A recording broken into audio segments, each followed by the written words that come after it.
मृणाली, हा बोला ना. आज काय स्पेशल? अहो आपला लाडका बाप्पा येणार आहे, त्याच्या प्रसादासाठी खीर बनवणार आहे. कसली गव्हाचीच नव्हे?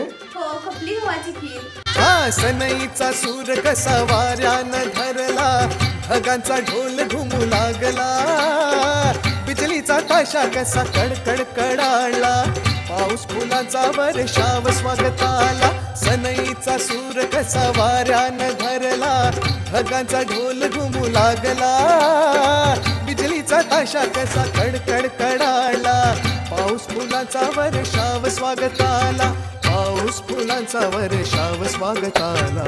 आला आला आला माझा गणराज आला.